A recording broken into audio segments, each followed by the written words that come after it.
E quando as pessoas falam assim, pô, ele é um jornalista de esquerda, esse rótulo te incomoda? Não me interessa.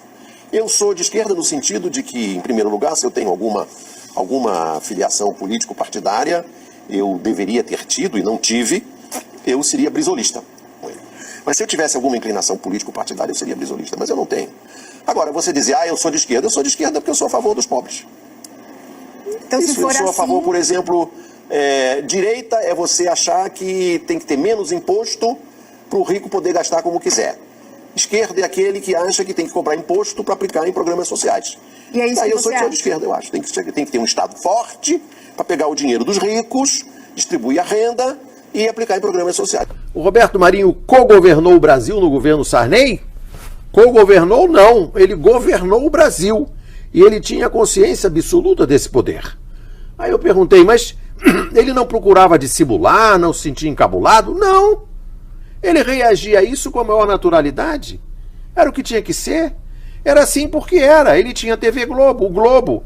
E eles mandavam no Brasil e o Sarney sabia disso. Não tem alguma evidência dos fatos, dos acontecimentos daquela época, desse nível de interferência da Rede Globo? Tem. O Maílson da Nóbrega era vice-ministro da Fazenda, porque o Sarney tinha mandado embora o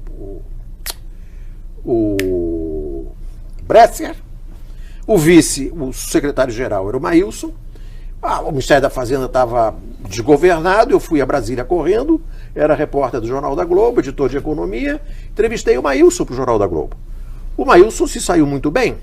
O Sarney estava em casa, viu a entrevista do Maílson, não conhecia o Maílson, poxa, esse cara pode ser um bom ministro. Aí no dia seguinte, o Maílson estava lá no gabinete, despachando, segurando a peteca, recebeu a ordem do presidente Sarney, vá à TV Globo. Pegou o carro dele e foi à TV Globo. Chegou na TV Globo, ele foi sabatinado durante 1 hora pelo Roberto Marinho. Ele não entendeu nada, pegou o carro dele e foi para o ministério. Quando chegou no ministério, a secretária disse, parabéns, ministro. Ela falou, ministro, como? O senhor acabou de ser nomeado no Jornal Nacional. Como assim? O Roberto Marinho tinha telefonado para o Sarney, pode contratar o rapaz. Ele contratou, nomeou, e o Jornal Nacional deu antes do Maílson chegar ao gabinete dele no Ministério da Fazenda. O Fernando Collor dizia, só é possível governar o Brasil com uma rede de televisão. E eu não vou ser como Sarney e comer pela mão do Roberto Marinho. Durante o governo Sarney, que precedeu de Collor, Roberto Marinho co-governou o Brasil. Essa percepção do Collor, o PT nunca teve, nem o Lula, nem a Dilma. Porque, como se sabe, nenhum governo deu mais dinheiro para a Globo do que os governos Lula e Dilma. Então, Roberto Marinho trocou o diretor de jornalismo, Armando Nogueira, por um aliado de Collor, um suposto jornalista chamado Alberico de Souza Cruz. Armando Nogueira me chamou à sala dele depois que o Jornal Nacional foi para o ar. Nessa conversa, Armando Nogueira me contou que recebeu 3 instruções básicas para editar o Jornal Nacional do Roberto Marinho. A primeira instrução que ele recebeu de Roberto Marinho para fazer o Jornal Nacional era: não quero preto nem desdentado no Jornal Nacional. A primeira instrução. Não havia nem a exceção ao Pelé, porque eu trabalhei também no Jornal do Brasil, e no Jornal do Brasil havia essa exceção. Preto na primeira página, só o Pelé. No Jornal Nacional, eu não quero preto nem desdentado no Jornal Nacional, e estamos conversados.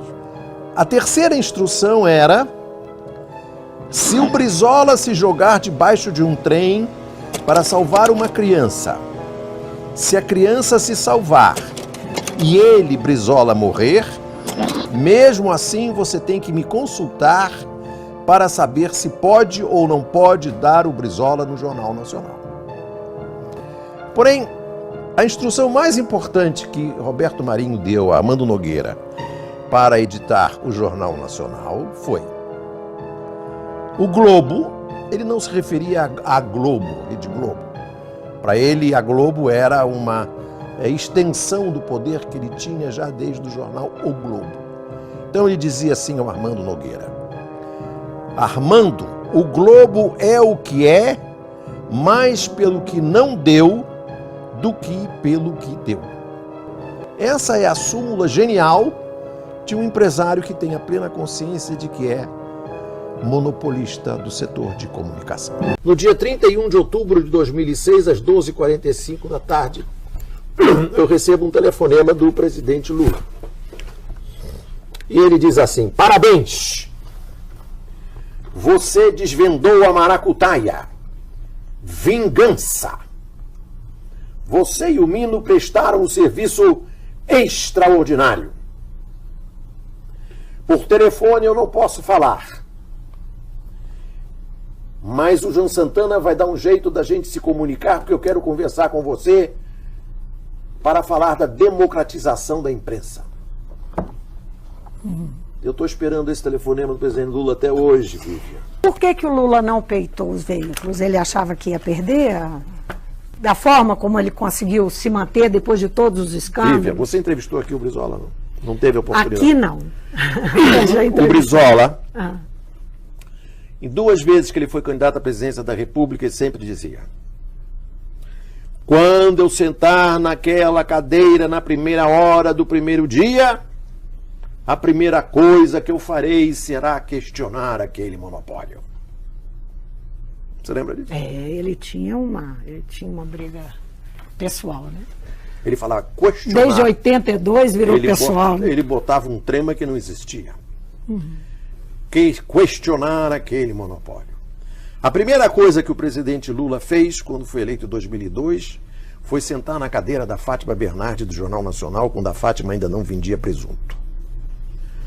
A primeira coisa... Pode rir, fique à vontade. A primeira coisa que a presidenta Dilma fez depois de eleita foi sentar na cadeira da Ana Maria Braga para fazer uma omelete que não deu certo. É isso. E o meu amigo Roberto Requião contou a seguinte história. Ele foi visitar o presidente Lula logo depois de eleito e contou: ô Lula, eu cheguei lá no Paraná, tirei toda a verba de publicidade que ia para a Globo e botei na Secretaria de Educação e na TV Educativa. E fortaleci a TV Educativa.